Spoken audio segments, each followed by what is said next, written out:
Así dice la palabra en el nombre de nuestro Señor Jesucristo. 3 Juan, capítulo único, versículo 2. Fíjese bien cómo dice: amado, yo deseo que tú seas prosperado en todas las cosas y que tengas salud, así como prospera tu alma. Te damos gracias, Padre Celestial, por tu inmenso amor. Gracias por tu bondad. Gracias porque eres un Dios fiel que nunca falla, Padre. Gracias por haberme amado primero, Señor, por habernos amado a la humanidad, Señor, desde antes de la fundación del mundo, Padre. Gracias por tu inmenso amor a través de Jesucristo, a través de tu Espíritu Santo. Te damos gracias por cada día de vida, por cada cosa, por cada bendición, Señor, que solamente provienen de ti, mi Padre. En el nombre de Jesús te pedimos sabiduría, revelación abundante para que tu palabra sea sembrada en nuestros corazones y dé fruto abundante al 100% y 1000 veces más. En el nombre de Jesús declaramos la mente de Cristo en nuestras vidas, en el nombre de Jesús, para comprender tu palabra, para creer a tu palabra, Señor, en el nombre de Jesús, y para poner por obra tu palabra y pueda funcionar, Señor, tu palabra en esta tierra, en el nombre de Jesús. Padre, gracias, gracias por tu inmenso amor, gracias por todo lo que nos das, gracias por la vida, Padre.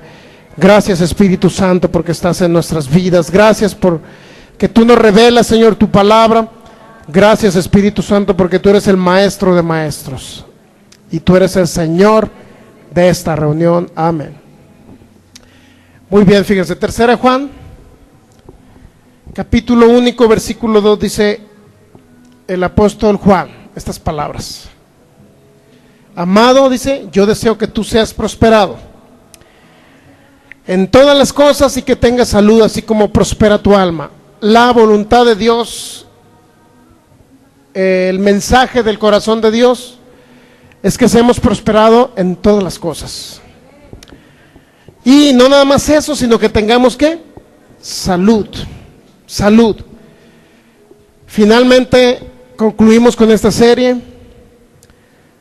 Finalmente concluimos con algo tan maravilloso como es esos principios que nos ha dejado Dios para que nosotros prosperemos, no nada más en la vida espiritual, sino en la vida también económica, ¿verdad? Y que prosperemos también en la sanidad, que no nada más sanemos de enfermedades cuando venga algún ataque del diablo, sino que podamos vivir en salud divina, que esa es la voluntad de Dios. Deseo que seas prosperado, fíjense, en todas las cosas. Pero además, no dice que sea sanado de enfermedades, ¿verdad? Dice que tenga salud. Es decir, ni siquiera las plagas o las enfermedades nos van a tocar cuando lleguemos a un nivel de fe. Y usted lo va a ver en su vida. Pero eso requiere tiempo, requiere años. No es de un día para otro que usted ya no se va a enfermar, ¿ok? Si nos enfermamos es porque el diablo envía sus dardos de enfermedad. Hay que resistirlos y de todos nos va a librar el Señor y vamos a ser libres de enfermedades. Si estamos enfermos vamos a sanar por el poder del Espíritu Santo. Pero qué mejor que no nos toque la enfermedad, ¿verdad? Es maravilloso. Muy bien, nos quedamos en leyes de la siembra y la cosecha. ¿Ya han entendido las leyes de la siembra y la cosecha? Obviamente que como cualquier agricultor en lo natural, en Marcos capítulo 4, Jesús comparó a un agricultor natural que siembra su semilla, así comparó el reino de Dios, como alguien que siembra la palabra. Pero en 2 Corintios 9 el apóstol Pablo nos compara la semilla como la ofrenda, ¿verdad? Eso ya lo vimos en 2 Corintios 9. Pero para poder cosechar es necesario primero sembrar, ¿verdad? No podemos esperar una cosecha de algo que no hemos sembrado. Eso no lo va a hacer ni un agricultor, en lo natural, tampoco lo va a hacer un sembrador en lo espiritual. Sin embargo, no podemos negar la misericordia de Dios, que Dios, independientemente que haya personas que no le crean a la prosperidad, independientemente de eso, no nos va a dejar que se mueran de hambre, para que me entiendan. No nos va a dejar que se mueran de hambre, pero el problema es que siempre va a haber escasez. Y van a vivir por la misericordia de Dios y no por su fe en lo que Dios dejó escrito en su palabra. Todo buen sembrador siembra y ¿qué cree? Hay una cosecha. Obviamente que debemos dejar morir las semillas, es otra función en lo natural y en lo espiritual también. Usted deja morir su semilla, ya lo captó eso, ¿verdad? Y dejamos morir la semilla y fructifica, crece Pero también vimos que hay un tiempo en que no vamos a cosechar de la noche a la mañana, sino que vamos a cosechar en cierto tiempo, es decir, no todo es tiempo de cosechar, sino hay tiempo de sembrar. Vamos a Eclesiastés capítulo 3, para captar y reforzar un poco más este principio. Está después de Salmos. Después de Salmos vamos a ver eso.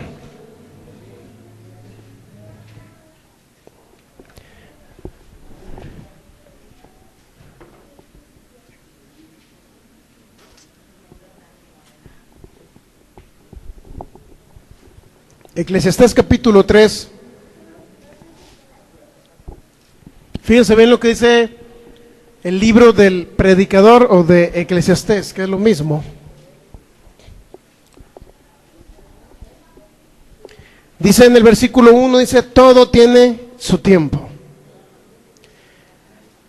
Y todo lo que se quiere debajo del cielo tiene su hora. Dice, todo lo que se desea o lo que se quiere tiene su hora.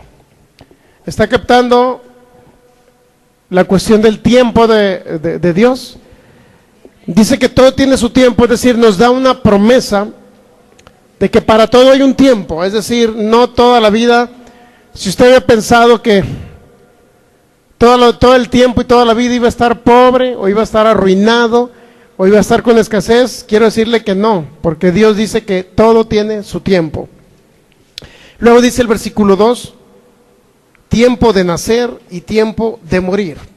Si sabe que este cuerpo natural, algún día, no nosotros a lo mejor, porque va a venir Cristo antes de que nuestro cuerpo natural muera, porque está muy cerca la segunda venida de Cristo, porque vamos a ser raptados y su cuerpo va a ser transformado en un cuerpo inmortal.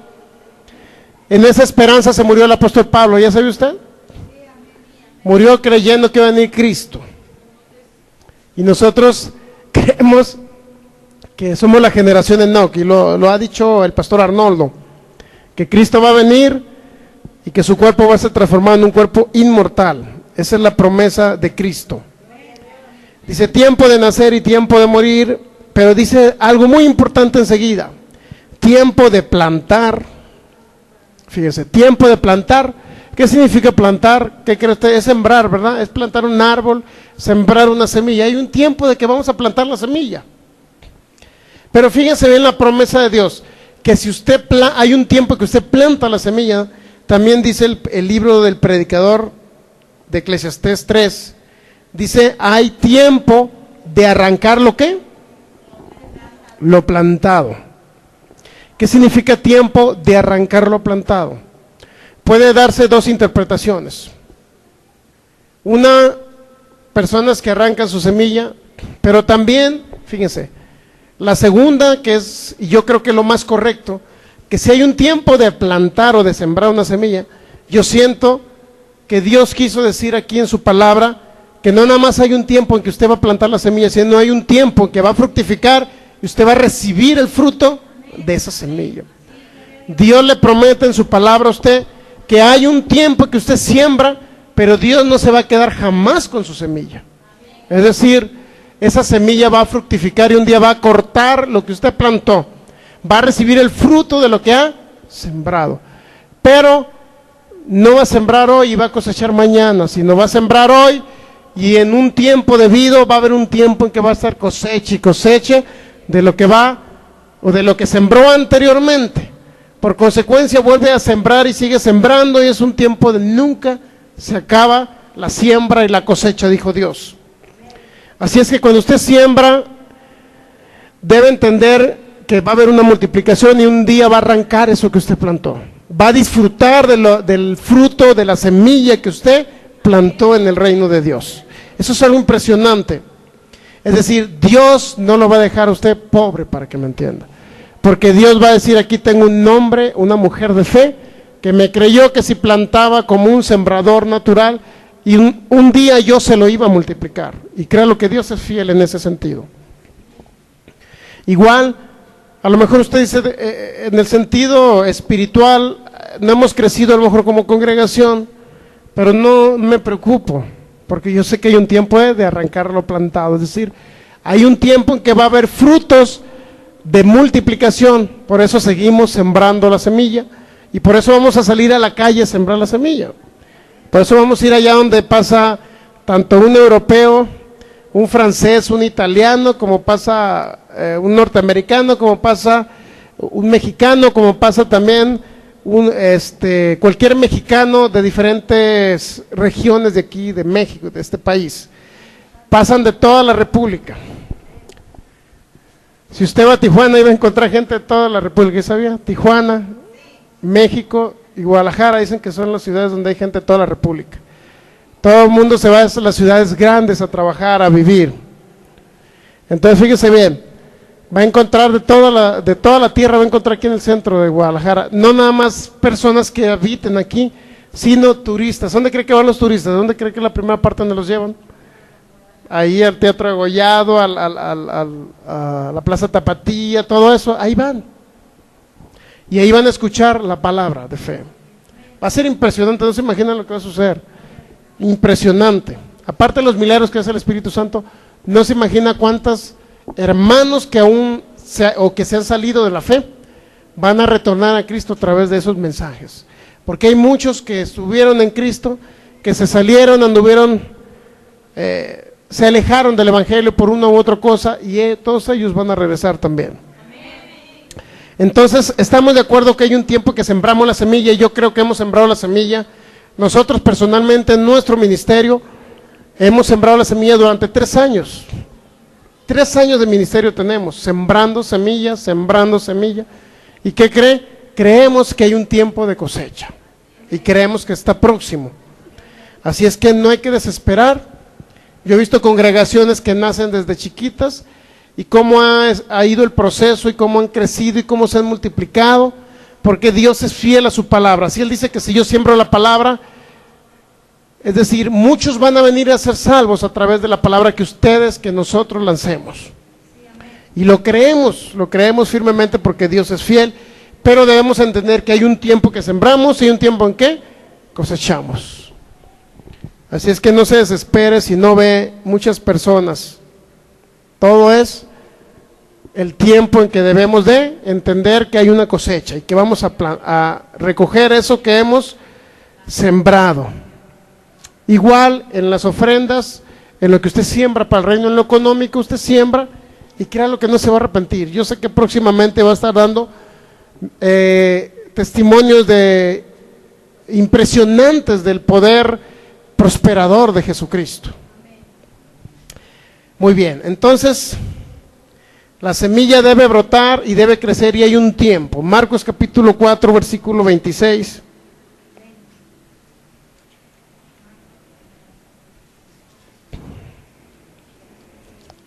Vamos a ir un poco rápido porque queremos terminar.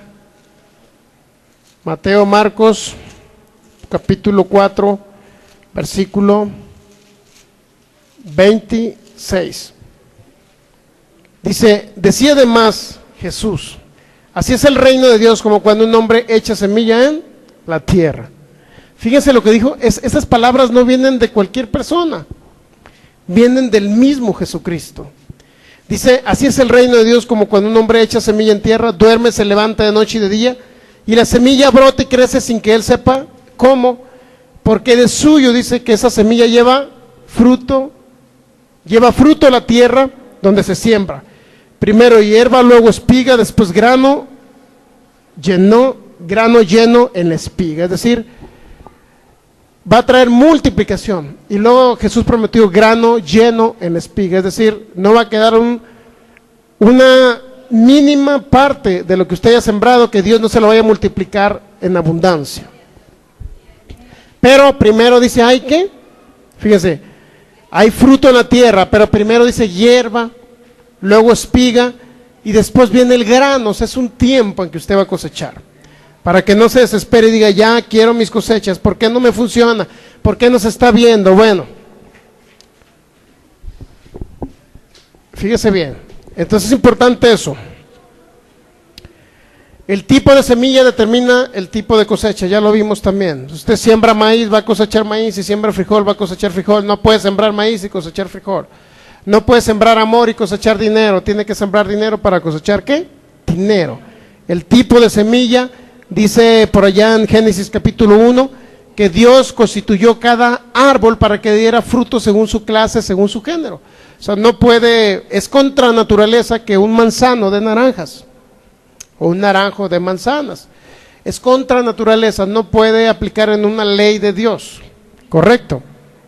Asimismo, usted debe entender ese principio para que si sabe que si siembra dinero, no cree que va a cosechar pobreza, no cree que va a cosechar escasez. Si siembra dinero, debe entender que va a cosechar dinero en multiplicación, multiplicado ¿por quién? Por Cristo. ¿Para qué es el dinero, hermano? Para que usted lo disfrute, para que usted viva bien y para que abunde para toda buena obra, dice en 2 Corintios 9, para que abundemos en toda buena obra con la finalidad de predicar el evangelio. ¿Correcto? Sí sabe que se requiere dinero, ¿verdad? Muchos cristianos dicen, de otras religiones, obviamente no acá, ¿verdad? De alguna otra religión que se denominan cristianos, dicen, ¿para qué quiero dinero? Entre más pobre agrado a Dios. Es más, yo creo que Dios me quiere así pobre.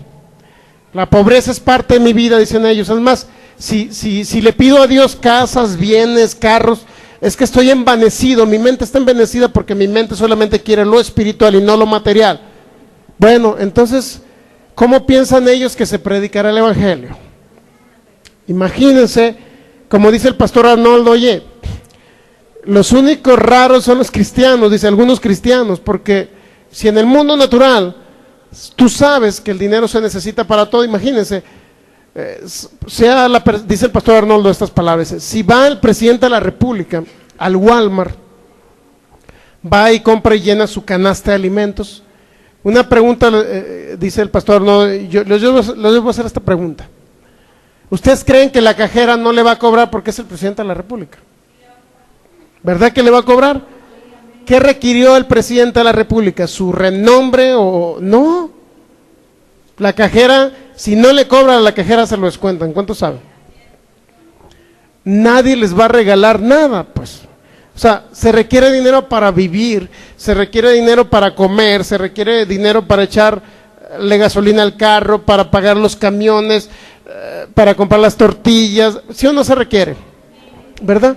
Entonces, la mentalidad que el diablo metió en algunas religiones cristianas o grupos cristianos era que no querían ellos el dinero. Dice, ¿para qué quiero eso? Si yo lo que te quiero es a ti, Señor, lo espiritual me interesa nada más.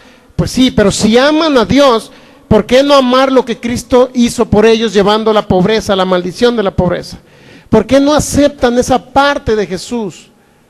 ¿Sabe por qué no la aceptan? Porque en un momento dado son egoístas.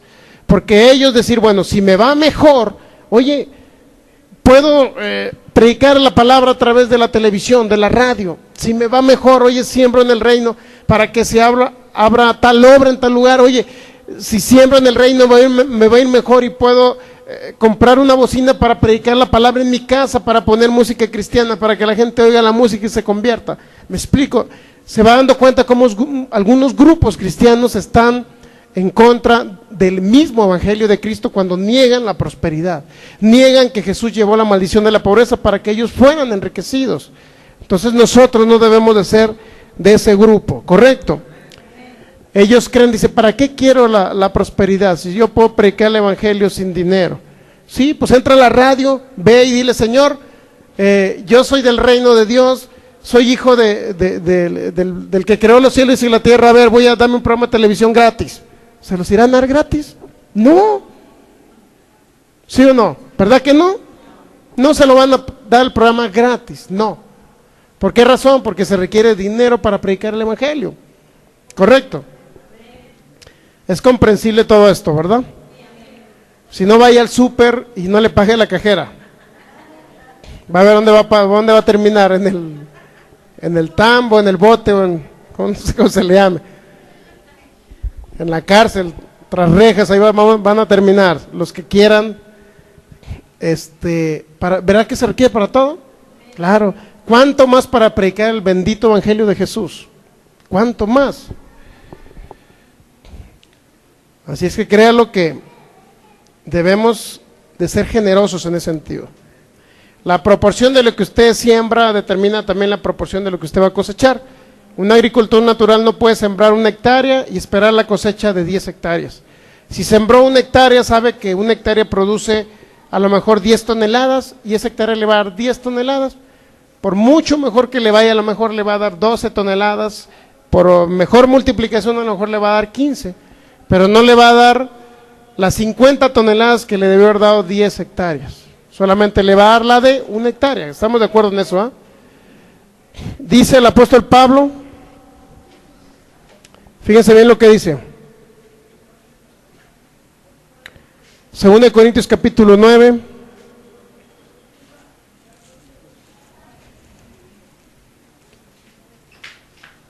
Nos debe quedar muy claro 2 Corintios capítulo 9, versículo 5.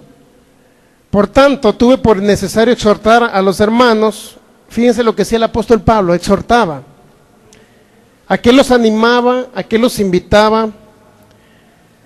A que fuesen primero a vosotros y prepararan primero vuestra generosidad antes prometida, para que esté lista como de generosidad y no como de exigencia nuestra. Es decir, la idea es que el que siembra, siembre no porque alguien le está obligando a sembrar, sino porque lo hace con su corazón, ¿verdad? Lo hace de corazón. No como exigencia, dice Pablo. Por esto digo, dice Pablo, el que siembra escasamente también va a cosechar o segará escasamente. El que siembra generosamente o en abundancia o con su corazón con gozo, para que me entienda, alguien que es dadivoso, entonces también generosamente también cosechará o segará. ¿Correcto? Siembra escasamente, cosecho escasamente. Siembro generosamente, ¿qué va a pasar? Cosecho generosamente. Es decir, en pocas palabras, Dios es más generoso con lo que siembra más generosamente, para que me entienda. No porque Dios haga excepción de personas, sino porque ve la fe de cada persona. Entonces sí sería injusto que diga, a ver, el hermano Sergio sembró 100 pesos, la proporción a lo mejor de 500 pesos, un ejemplo, de 500 pesos yo agarré 100 para sembrar. Sería injusto que otro que haya agarrado 500 y haya sembrado 150 reciba la misma cosecha del que sembró 100, entonces sería injusto, ¿sí o no? Oye, tanto que me esforzó en sembrar, y el otro está cosechando lo mismo que yo sembré, entonces ese sí es un Dios injusto. Pero Dios no es un Dios injusto, Él retribuye conforme a la fe de cada persona, ¿correcto? Y conforme a la fe cada persona va sembrando, ya sea abundante, ya sea término medio, ya sea escaso. Pero no podemos creer que vamos a cosechar en abundancia cuando no sembramos generosamente. Por eso, siempre lo hemos dicho, que Dios no se fija en cantidades, lo hemos dicho algunos de palabra de fe, sino se fija en proporciones, ¿correcto? Es el corazón, pero es la proporción. Cada corazón tiene un grado de fe. Si ese corazón tiene un grado de fe, yo aparto un 2% de ofrendas para mi Dios, adicional al diezmo, pero otro corazón dice, yo tengo tanta fe que si creo que si siembro un 5% adicional, Dios me lo va a multiplicar. Dios no es injusto para darle lo mismo al que sembró 2 que al que sembró 5 adicional, ¿correcto? ¿Por qué? Porque va a cosechar más ese de 5 adicional. Y yo lo he experimentado, Obviamente los dos están creyendo y obviamente los dos tienen un nivel de fe diferente, ¿correcto? No puede sembrar a alguien mucho y luego se arrepienta de lo que sembró, entonces no tenía la fe para sembrar eso. Por eso siempre la proporción de la semilla o de la siembra o de la ofrenda va en conexión, se podría decir, con la fe que cada persona tiene. Porque la fe nos impulsa a dar para el mismo reino. ¿Correcto? Entonces hay personas que tienen más tiempo en la fe y siembran más, hay otros que tienen menos, siembran menos, y ahí la lleva cada uno y va cosechando, ¿correcto? Pero lo importante es que todos vean que todos están cosechando de lo que han sembrado. Pero sí hay un momento en que Dios no acepta cierto tipo de ofrendas, y se lo voy a a leer por ahí en 2 Corintios. Ahí lo tiene, ¿verdad? En el capítulo 8, ahora un poco, una hoja más atrás. Estamos en el capítulo 9, ahora vamos al capítulo 8. En el versículo 10. Fíjense bien lo que dijo el apóstol Pablo. Y en esto doy mi consejo, dice Pablo. ¿Qué era lo que decía Pablo? Que era un consejo que daba, ¿verdad? Es decir, Pablo nunca exigía que dieran ofrendas, y él nunca exigía, él solamente les aconsejaba. Como un padre aconseja a un hijo: mira, hijo, te conviene que le eches ganas en la escuela, porque al rato vas a salir y vas a conseguir un buen trabajo. Algo por el estilo, pues. Oye, hijo, te conviene que no te juntes con esos que andan fumando droga, hijo. Te conviene, ¿por qué? Porque ya no te vas a hacer adicto a eso, ¿verdad? Que esos consejos le damos nosotros a nuestros hijos. Entonces, ¿para qué son los consejos que le damos a nuestros hijos? Para el bien de ellos, ¿correcto? Y fíjense lo que dijo el apóstol Pablo, 2 Corintios 8:10, y en esto doy mi consejo. Porque esto os conviene ¿a quién? A vosotros. ¿Qué es lo que les conviene? ¿Cuál era el consejo que nos daba Pablo que nos convenía? Significa que había un beneficio en ello. ¿Cuál era la conveniencia? Fíjense, ¿en qué nos convenía? Esto os conviene a nosotros. Que comenzaste antes no solo a hacerlo, sino también a quererlo. Es decir, hacer algo, pero también no nada más hacerlo, por imitación, sino a realmente que le nazca en su corazón a querer hacer algo. Desde el año pasado, dice Pablo. Ahora pues, llevad también a cabo el hacerlo, para que como estuviste pronto a querer, así también lo estés en cumplir conforme a lo que tengan. ¿De qué está hablando el capítulo 8? De ofrendas nuevamente. Ofrenda para los santos, dice, para la obra del ministerio. Eran las ofrendas que daba la iglesia de Cristo en la iglesia primitiva. Pero ¿qué era lo que el consejo que daba Pablo? Dice, así como estuviste pronto a hacerlo, pero también debes de quererlo el hacer. Es decir, no puedes, ni te puede obligar a alguien, ni puedes hacerlo por imitación tampoco. El dar ofrendas no es porque otros. Yo vi que tal persona, porque esto se dio en otra ciudad, yo sé que tal persona da el 10% de ofrendas, pues yo voy a querer dar lo mismo, aunque no tenga tanta fe, yo voy a dar lo mismo. Entonces daban ofrendas como una competencia, porque uno daba más y el otro quería igualar al que daba más. Entonces no se trata de hacerlo, sino del querer hacerlo. Es decir, que nazca en su corazón el querer hacerlo, no porque estamos imitando a otras personas.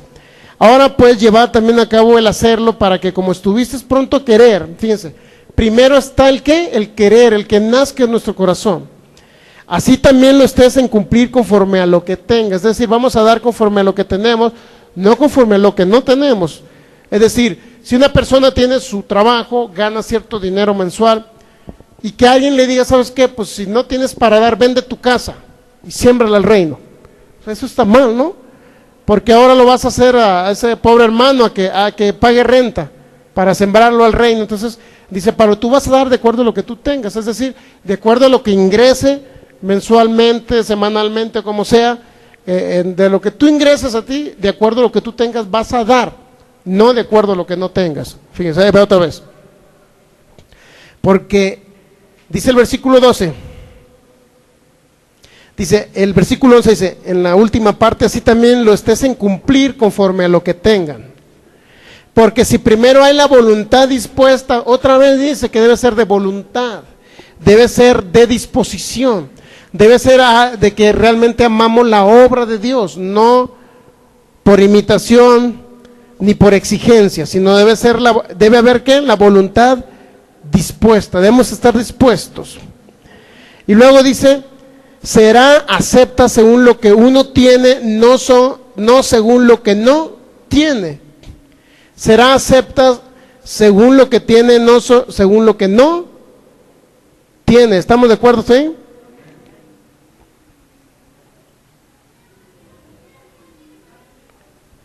¿Qué significa todo eso? Que será acepta según lo que tiene, no según lo que no tiene. Es decir, si dicen, por ahí anda un líder donde me congrego y me dice que le dé hasta mis celulares, mis relojes y todas mis joyas para el reino, porque si hay iglesias así, ¿sabía? que le llamó Jesús lobos rapaces. Si me dice que, a ver, si no traes ahorita para dar, a ver, sácate la esclava, traes qué bonita cadenita, pues tráela para el reino, así, de ese tipo, ¿no? Al estilo, como los pares de sufrir. A ver, no traes nada, a ver, traes un celular, échalo a la canasta. O sea, de ese grado. Y la gente dice, oye, pues, hasta los hacen sentir mal. No tengo para dar, pero pues ahí te va mi celular, ahí te va mi cadena, ahí te va mi reloj. Y la persona se deshace de lo que tiene, no de buena manera porque le nació en su corazón. Aquí pastor dice que a nadie se le pide lo que no tiene. A nadie se le pide lo que no tiene, exacto. No puedes decirle a una persona, oye, tienes que dar. Si hubo una mujer que dio, dice, no sé si 2 blancas por ahí, y que era lo único que tenía la mujer, ¿no? Pero no dio su casa, no dio sus, ¿sí me explico? Dio de ofrenda lo único que tenía porque creía que Dios se lo iba a multiplicar. Porque lo tenía, no porque no lo tenía. Si alguien no tiene algo y dice, bueno, no traes dinero, pues dame tus cadenas, celulares y órale, siémbralos al reino. La persona hasta de mala gana los va a dar, ¿sí me explico? De mala gana va a sembrar, pero oye, me están exigiendo, pues veo que otros pasan al frente y yo no paso, pues aunque sea, ahí te va mi celular, mi cadena, mi reloj y todo. Y así le hacen, como le digo, algunas iglesias. Lamentablemente, que han desacreditado el Evangelio de Cristo. Entonces, Pablo dice, no. O sea, tú da conforme lo que tienes, no conforme lo que no tienes. ¿Estamos de acuerdo? Conforme lo que tú ganas, sea la semana, sea la quincena, sea el mes, con ese de acuerdo eso vas a dar. O sea, no te vas a deshacer de tu carro, de tu bicicleta con la cual te vas a tu trabajo, no te vas a deshacer para sembrarla al reino, pues. Dios no quiere eso. Estamos de acuerdo ahí, ¿verdad? Que debemos dar proporciones de lo que recibimos. Si alguien no recibe, debe dar algo, hermano. A lo mejor puede sembrar, a lo mejor alguien dice, ahí te va para que siembres, que es una práctica muy común en palabra de fe. Oye, no tiene tu hermano para sembrar, ofrécele algo para que él siembre, para que él no se quede sin cosecha. ¿Sí sabía eso, verdad? Yo le he dado a otras personas que no traigo para sembrar, hermano. Sale, pues ahí te van 20, 50 pesos, siémbralos. Te van a fructificar a ti, no a mí, pero yo me deshago si yo los iba a sembrar. Bueno, siémbralos tú. Yo iba a sembrar a lo mejor 100 pesos, bueno, pues ahí te van 50, los comparto contigo para que tú también siembres y no te quedes sin cosecha. Eso se hace mucho en iglesias de palabra de fe. Y es correcto, ¿no? No eres egoísta, pues, con los demás. Que hay algunos que, por ejemplo, que alguien que no trae para sembrar o ofrendar, si alguien no trae, por ejemplo, dice, bueno, yo comparto contigo mi siembra, a lo mejor yo iba a dar 100 pesos, pues ahí te van 50, a lo mejor no me va a dar la fructificación a mí, pero ahí te van. Pero si llegan personas cada domingo a decirle, oye, ¿me prestas para sembrar? Entonces, también eso está mal, pues, oye, entonces, ¿dónde está tu fe? Me refiero a casos esporádicos que se dan, que personas dicen, bueno, oye, me quedé sin trabajo y quiero sembrar porque sí quiero un trabajo y quiero cosechar. Entonces hay personas que comparten su siembra con otros para que otros siembren y traigan multiplicación. Es correcto eso, pero no todo el tiempo le va a dar. Sus hijos deben estar acostumbrados a separar lo primero de lo que les da Dios. ¿Por qué razón? Imagínense, le dio 20 pesos al hijo, 50 pesos a la semana. Hijo, separa el diezmo en las ofrendas, el hijo se lo gastó y usted, papá, pues me gasté aquello, pues dame los 5, 7 o 10 pesos que iba a sembrar, dámelos ahora. Eso es incorrecto, porque usted no lo está enseñando a separar a sus hijos lo correcto para que sean prósperos cuando ellos crezcan. Entonces estamos de acuerdo, ¿verdad? Dice en el versículo 12, 2 Corintios 8:12, porque si primero hay la voluntad dispuesta, es decir, deben nacer en su corazón el dar. ¿Estamos de acuerdo, verdad? Si alguien le dice, oye, no tienes, bueno, si primero hay la voluntad dispuesta, será acepta según lo que uno tiene, no según lo que no tiene.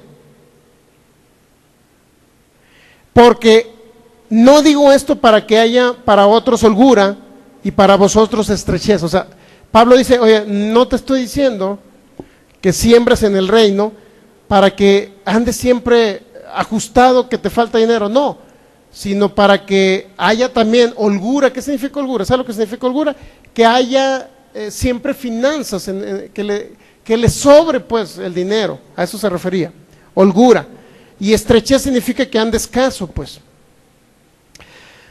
Versículo 13, porque no digo esto para que haya para otros holgura, es decir, para otros haya bendición económica y para vosotros haya escasez o estrechez, es la misma, sino para que en este tiempo con igualdad la abundancia vuestra supla la escasez de ellos, para que también la abundancia de ellos supla la necesidad vuestra, para que haya igualdad. Es decir, dice Pablo, pues si otros nos tienen y tú tienes, porque tú siembras, tú también vas a ayudar a otros que van iniciando en la fe. Y cuando esos crezcan en la fe, van a ayudar a otros que van iniciando en la fe, de tal manera que ellos vean que a ti te está funcionando y que tú estás recibiendo la multiplicación de lo que has sembrado. Bueno, pero si primero hay voluntad dispuesta, dice el 12, será acepta según lo que uno tiene, no según lo que no tiene.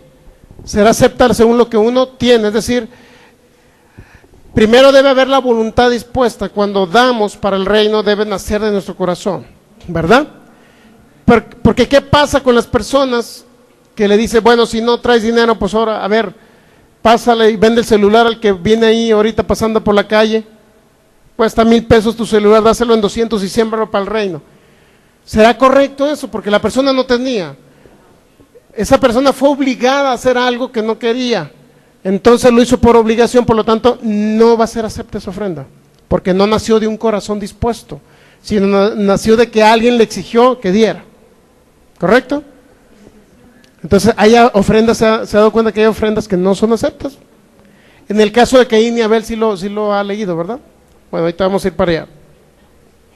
Hay ofrendas no aceptas porque primero debe haber la voluntad dispuesta, es decir, debe usted en hacerla en su corazón, estar dispuesto a sembrar esa semilla.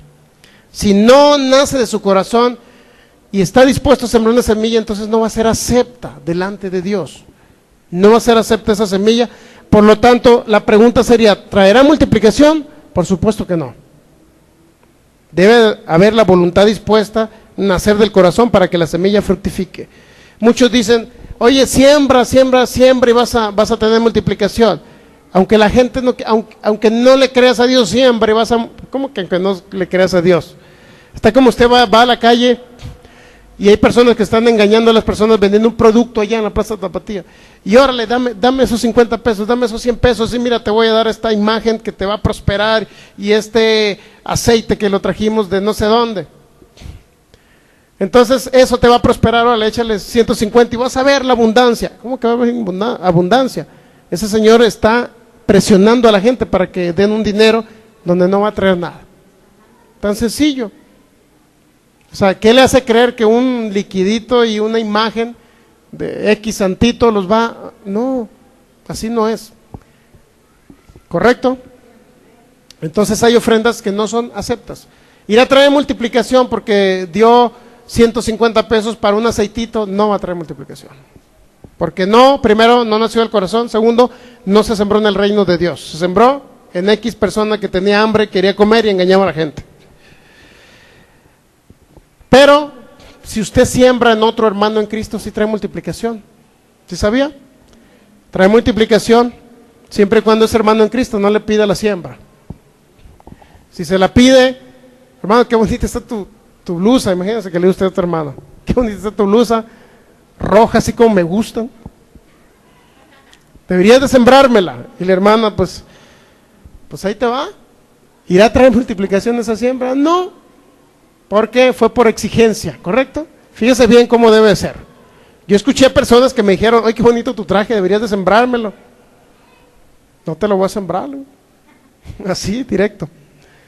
Afortunadamente ya no está en la misma línea, ¿no?, de nosotros. Ese hermano y se va a acordar cuando vea mis videos. Que me dijo, deberías de sembrármelo. No te voy a sembrar. Porque le dije, y le fui muy claro, se escuchó muy drástico, pero era muy radical yo.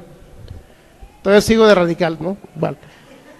Era muy drástico y le dije, ¿sabes qué? La cosecha no se pide. Así le dije, directo, la cosecha no se pide, brother.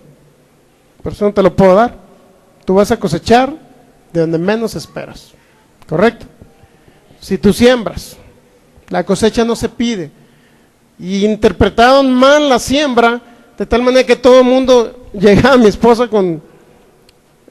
Lo voy a decir porque ya no están en la misma línea. y una pastora por allá de Sinaloa. Uy, qué bonito está tu vestido, deberías sembrármelo, que acá allá en Guadalajara hay muchos de esos. Esa actitud la empezaron a tomar, hermanos, de palabra de fe. Lo voy a decir lamentablemente, palabra de fe. No debería haber eso en palabra de fe, porque en palabra de fe enseñamos que debemos de dar, y la cosecha viene sola, automática, no sabemos ni de dónde. Dar para recibir, ¿correcto? Entonces eso sucedió ya. Qué bonitos tus vestidos, le decían a mi esposa. Mi esposa le contestaba lo mismo. Bueno, se quedaba callada, yo creo, en algunos casos, por pena, ya por pena, la verdad, te da pena decirles: oye, hermano, tienes tantos años en palabra de fe, ¿por qué estás pidiendo una cosecha? Espera que alguien agarre su prenda y te la dé. Y eso sí es una siembra que se hizo del corazón. Estamos de acuerdo en eso, ¿verdad? Hay ofrendas no aceptas, solamente son aceptas las que son del corazón, que nacen de nuestro corazón y nuestro amor hacia la obra, hacia nuestros hermanos en Cristo. Entonces debemos estar, el versículo 11, fíjense: ahora pues llevad también a cabo el hacerlo, para que como estuviste pronto a querer, así también lo estés en cumplir conforme a lo que tengas. Es decir, tú estuviste primero, nació de tu corazón el querer dar algo. Entonces ya que nació en tu corazón lo diste, entonces eso trae una multiplicación, no se imagina, impresionante. Pero sí debemos de entender, porque muchos dicen: bueno, es que Jesús ni se fijaba en lo que se daba, ni Jesús, yo creo que ni tomaba en cuenta lo que daba la gente, no daba. Claro que la tomaba en cuenta Jesús.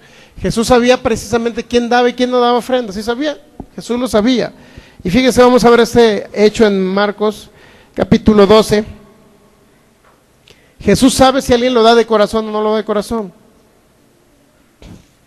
Jesús sabe si alguien lo dio porque le nació en su corazón y lo escogió de lo primero que recibió, y no lo escogió de sus obras. Puede dar a alguien una cantidad muy grande y mucho más grande que otro, ¿sí sabía? Pero esa cantidad era lo que le sobraba. Me quedó del súper 100 pesos, bueno, me quedan del súper 500 pesos, les voy a dar. Espérate, Jesús veía el corazón de la gente y decía: me está dando de sus obras, aunque eran 500 pesos, y otro hermano que dio 20 pesos, pero que era de lo primero que recibió, que lo separó, fue más acepto delante de Dios que el que dio 500, ¿sí sabía?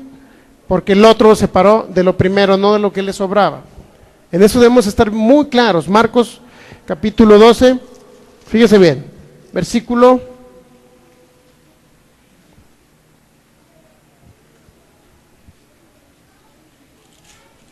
Marcos capítulo 12, versículo, ahorita le digo el versículo, sería en el 41, fíjense. ¿De qué estaba hablando Jesús? Dice, la ofrenda de la viuda, dice el subtítulo ahí, ¿no? Estando Jesús sentado delante del arca de la ofrenda. ¿Dónde estaba sentado Jesús? En la parte de atrás, escuchando a alguien que estaba por ahí predicando. Estaba en la mitad de la sinagoga, estaba en la alabanza. Él estaba en la parte de enfrente, con los que se sientan enfrente. No, fíjese dónde estaba Jesús. Marcos 12:41, estando Jesús sentado delante del arca de la ofrenda, donde se llevaban las ofrendas, miraba cómo el pueblo echaba dinero en el arca. ¿Qué era lo que miraba Jesús? ¿Qué miraba Jesús? Si no le interesaba la prosperidad de las personas, ¿por qué tenía Jesús? A ver, Jesús, ¿por qué tienes que estar viendo lo que doy o no doy? Otros pensando, oye, Jesús, ¿qué te interesa si doy o no doy? Digo, otros más allá, ateos, ¿no? O esos que no creen en la prosperidad, o que critican a los que creemos en prosperidad.